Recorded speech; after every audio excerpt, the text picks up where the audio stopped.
പ്രിയമുള്ളവരെ, വളരെ സങ്കടമുള്ള ഒരു വാർത്തയാണ് ഉത്തർപ്രദേശിൽ നിന്ന് വരുന്നത്. ഉത്തർപ്രദേശിൽ ദാരിദ്ര്യത്തിൽ ഏറ്റവും താഴെയുള്ള, നിരക്ഷരതയിൽ ഏറ്റവും അവസാനത്തതിൻ്റെ തൊട്ട് മുകളിലുള്ള ജില്ലയാണ് റാംപൂർ ജില്ല. റാംപൂർ ജില്ലയിൽ കഴിഞ്ഞ 5-10 വർഷമായിട്ട് ഒരു പ്രൈവറ്റ് യൂണിവേഴ്സിറ്റി പണിതിട്ടുണ്ട്. എല്ലാ സ്ഥലത്തെയും പ്രൈവറ്റ് യൂണിവേഴ്സിറ്റി പോലെയല്ല റാംപൂർ ജില്ലയിൽ പണിത പ്രൈവറ്റ് യൂണിവേഴ്സിറ്റി. അതിൻ്റെ പേരിൽ വ്യത്യാസമുണ്ട്.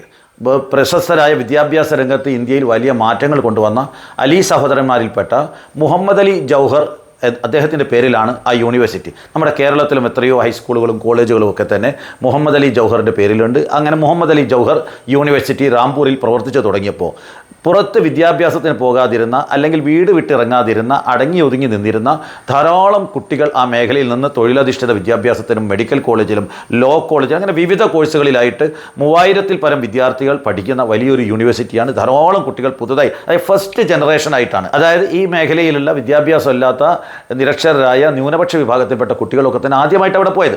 ഈ യൂണിവേഴ്സിറ്റിക്ക് കുറേ പ്രത്യേകതകളുണ്ട്.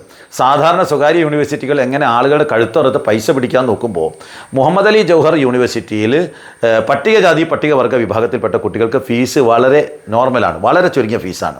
അതേപോലെ ഓർഫൻസ്, ഏത് മതക്കാരായാലും അനാഥ കുട്ടികൾക്ക്, അതായത് പിതാവോ അമ്മയോ മരിച്ച കുട്ടികൾ ഫ്രീ ആണ് പൂർണ്ണമായിട്ട്. ഒരു വീട്ടിൽ നിന്ന് കൂടുതൽ കുട്ടികളുണ്ടെങ്കിലും അതേപോലെ ദരിദ്രരായ കുടുംബങ്ങൾക്കൊക്കെ വളരെ ചുരുങ്ങിയ ഫീസ് കൊടുത്ത് പഠിക്കാൻ കഴിയുന്ന ഒരു യൂണിവേഴ്സിറ്റിയാണ്. 2024 തന്നെ ഈ യൂണിവേഴ്സിറ്റിയെ നശിപ്പിക്കാൻ അവിടുത്തെ BJP ഗവൺമെൻറ് ശ്രമം ആരംഭിച്ചു. കാര്യം മറ്റൊന്നുമല്ല, അതിൻ്റെ ഉടമസ്ഥൻ എന്ന് പറയുന്നത് അസം ഖാനാണ്, സമാജ്വാദി പാർട്ടിയുടെ നേതാവാണ്. പക്ഷേ ഒരു യൂണിവേഴ്സിറ്റിയാണ് തകർക്കുന്നത്. വലിയ ലൈബ്രറിയും മനോഹരമായ കെട്ടിടങ്ങളുള്ള 40 കെട്ടിടങ്ങളാണ് ഉള്ളത്. അതേക്കുറിച്ച് ഇപ്പോൾ BJP പറയുന്നത്, സംഘപരിവാറും അവിടുത്തെ ഗവൺമെൻറ്റും പറയുന്നത് 40-ൽ 38 കെട്ടിടങ്ങൾക്കും റാംപൂർ ഡെവലപ്മെൻറ്റ് അതോറിറ്റിയുടെ പെർമിഷൻ ഇല്ല എന്ന് പറയുന്നത്. സത്യത്തിൽ റാംപൂർ ഡെവലപ്മെൻറ്റ് അതോറിറ്റിയുടെ കീഴിലേക്ക് ഈ കെട്ടിടങ്ങളൊക്കെ വരുന്നത് 2024-ലാണ്.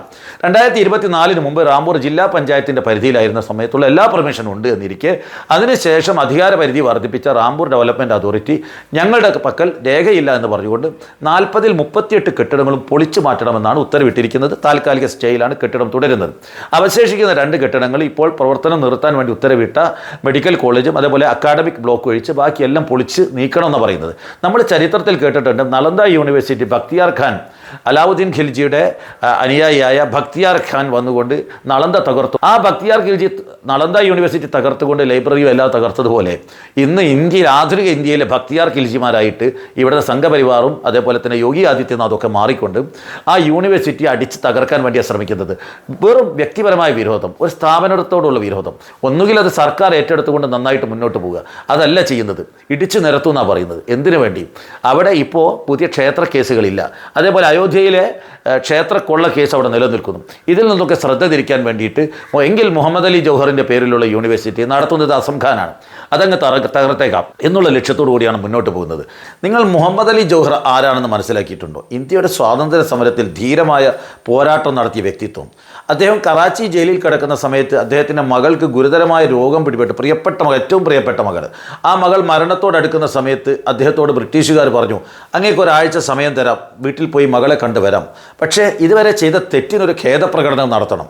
അതിന് താൻ തയ്യാറില്ല എന്ന് പറയുകയും അദ്ദേഹം അകത്ത് തയ്യാറില്ല എന്ന് പറഞ്ഞപ്പോൾ തന്നെ അദ്ദേഹത്തിൻ്റെ മാതാവായ എല്ലാവരും ആദരിക്കുന്ന ബി ഉമ്മ എന്ന് വെളിപ്പേരിൽ അറിയപ്പെട്ട അദ്ദേഹത്തിൻ്റെ മാതാവ് മുഹമ്മദ് അലി ജൗഹറിൻ്റെയും ഷൗക്കത്ത് അലിയുടെയും മാതാവായ ബി ഉമ്മ എന്ന് പുറത്ത് പറഞ്ഞത്, എൻ്റെ മകൻ മുഹമ്മദ് അലി ജൗഹർ ഈ ബ്രിട്ടീഷ് ഗവൺമെൻറ്റിന് എന്തെങ്കിലും മാപ്പോ ഖേദപ്രകടനമോ നടത്തി പുറത്തിറങ്ങി വന്നാൽ അവൻ ആദ്യം കുത്തിക്കൊല്ലുന്നത് താനായിരിക്കുമെന്ന് പറഞ്ഞു. അതായത് പേരക്കുട്ടി മരണത്തോട് അടുക്കുന്ന സമയത്ത് മകൻ അത് കാണാൻ പുറത്ത് വന്നാൽ, ബ്രിട്ടീഷുകാരോട് എന്തെങ്കിലും ആനുകൂല്യം വാങ്ങി പുറത്തിറങ്ങി വന്നാൽ അവരെ ആദ്യം കുത്തി വീഴ്ത്തുന്നത് താനായിരിക്കുമെന്ന് പറയാൻ മാത്രം ധീരത കാണിച്ച ഒരു വലിയ വനിതയായിരുന്നു ബി ഉമ്മ എന്ന് പറയുന്ന അവരുടെ മാതാവ്.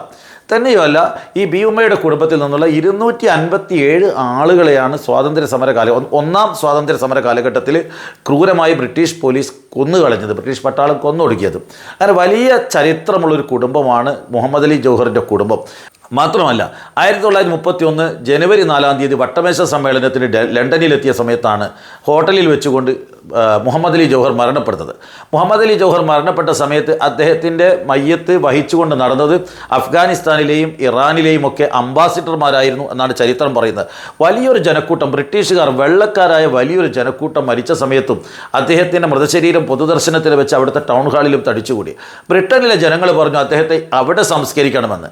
ലോകത്തിൻ്റെ പല ഭാഗത്തുള്ള പലതരം സംഘടനകൾ പറഞ്ഞു തങ്ങളുടെ രാജ്യത്ത് അയൽ പ്രദേശങ്ങളിലൊക്കെ തന്നെ അവിടെ സംസ്കരിക്കാമെന്ന് നിർദ്ദേശം വെച്ചെങ്കിലും എന്നാൽ അന്നത്തെ പലസ്തീനിലെ ജനങ്ങളോടൊപ്പം ധീരമായി നിലകൊള്ളുകയും ഒരിക്കൽ പലസ്തീൻ സന്ദർശിച്ച സമയത്ത് മുഹമ്മദ് അലി ജൗഹറിനെ 10,000 റോഡരികിൽ കാത്തുനിന്ന് സ്വീകരിച്ചൊക്കെ ചരിത്രം വലിയ ചരിത്രമാണ്. മരണപ്പെട്ട സമയത്ത് ബൈത്തുൽ മുഖദ്ദസിലെ മുഖ്യ ഇമാമായ അൽ ഹുസൈൻ അദ്ദേഹത്തിൻ്റെ സഹോദരൻ ഷൗക്കത്ത് അലിയോട് അഭ്യർത്ഥിച്ചു മുഹമ്മദ് അലി ജൗഹറിൻ്റെ മൃതശരീരം ബൈത്തുൽ മുഖദ്ദസിൻ്റെ സമീപത്ത് അടക്കം ചെയ്യണം.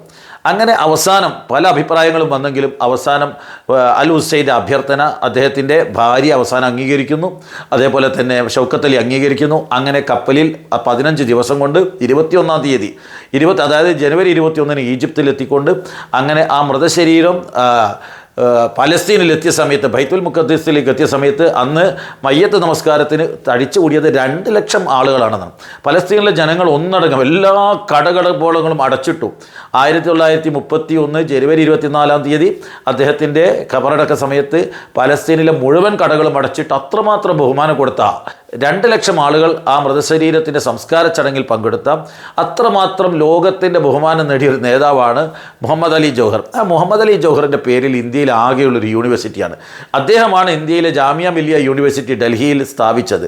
ഹംദർദ് പത്രം, കോമ്രേഡ് ദിനപത്രം ഇതൊക്കെ തന്നെ സ്ഥാപിച്ചുകൊണ്ട് ദേശീയ സ്വാതന്ത്ര്യ സമരത്തിന് വലിയ പങ്ക് വഹിച്ച മഹാനായ മുഹമ്മദ് അലി ജൗഹറിൻ്റെ പേരിലുള്ള ഒരു യൂണിവേഴ്സിറ്റി തകർക്കുമെന്നാണ് സംഘപരിവാർ പറയുന്നത്. പക്ഷേ പറഞ്ഞപ്പോൾ കാര്യം തെറ്റി. ഉത്തർപ്രദേശിലെ വിവിധ ഭാഗങ്ങളിൽ നിന്ന്.